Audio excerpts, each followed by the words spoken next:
नमस्कार, मैं जागो और जगाओ से दीक्षा राहुल। आजकल संसद का बजट सत्र चल रहा है और 7 फरवरी का दिन बेहद गहमा गहमी वाला रहा था। राहुल गांधी ने आरोप लगाया था कि पीएम मोदी ने अपने मित्र को एयरपोर्ट देने के लिए सारे नियम कानून ताक पर रख दिए थे। 8 फरवरी को प्रधानमंत्री मोदी संसद में राहुल गांधी के सारे आरोपों का जवाब दे सकते थे। कांग्रेस के पूर्व अध्यक्ष राहुल गांधी ने 7 फरवरी को प्रधानमंत्री मोदी और दुनिया के टॉप के अमीर गौतम अदानी को, जो हिडनबर्ग की रिपोर्ट के आने के बाद टॉप 20 में रह गए हैं, के रिश्तों पर तमाम सवाल उठाए थे। राहुल गांधी के मुताबिक 2014 में अमीरों की लिस्ट में 609 नंबर पर रहे गौतम अदानी मोदी राज में दूसरे नंबर पर आ गए। हालांकि राहुल गांधी के तमाम आरोपों पर भाजपा सांसदों ने कड़ी नाराजगी व्यक्त करते हुए उन पर कड़ी कार्रवाई की मांग तक कर डाली। भाजपा सांसद निशिकांत दुबे ने राहुल के खिलाफ कार्रवाई की मांग करते हुए लोकसभा स्पीकर को लेटर लिख डाला। भाजपा का कहना है कि राहुल गांधी बिना तथ्यों के पीएम मोदी पर उल जुलूल आरोप मंड रहे हैं, इसलिए उन पर सदन की अवमानना के तहत कार्रवाई की जाए।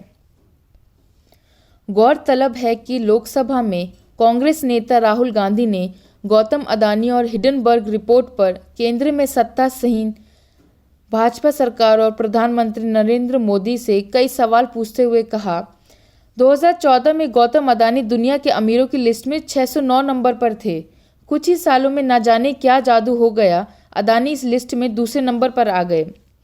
राहुल गांधी ने सदन में एक तस्वीर लहराई जिसमें मोदी और गौतम अदानी नजर आ रहे थे।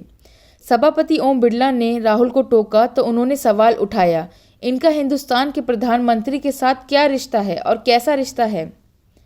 राहुल ने आरोप लगाया, अदानी और मोदी जी के रिश्ते के बारे में बता देता हूँ।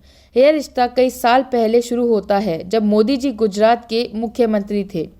मोदी जी अदानी के साथ कंधे से कंधा मिलाकर खड़े रहे। मोदी जी को आइडिया दिया गया कि आप बिजनेसमैन के ग्रुप को साथ लाएं और वाइब्रेंट गुजरात बनाएं। मुझे लगता है कि अब असली जादू शुरू हुआ। प्रधानमंत्री जी दिल्ली आते हैं और 2014 में असली जादू शुरू होता है।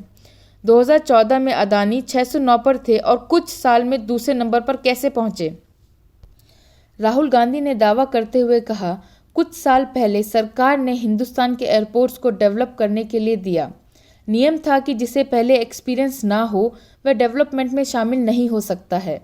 इस नियम को हिंदुस्तान की सरकार ने बदला, रूल बदला और अदानी जी को 6 एयरपोर्ट दिए गए। दुनिया का सबसे ज़्यादा प्रॉफिटेबल मुंबई एयरपोर्ट को जीवीके ने हाईजैक कर लिया। सीबीआई और ईडी का इस्तेमाल करके हिंदुस्तान के उस एयरपोर्ट को अदानी जी के हवाले कर दिया। रिजल्ट आया कि एयरपोर्ट में आज अदानी जी की हिस्सेदारी 24% है। हिंदुस्तान की सरकार और प्रधानमंत्री ने यह सुविधा दी है। राहुल गांधी यहीं नहीं रुके बल्कि कुछ और भी दावे किए।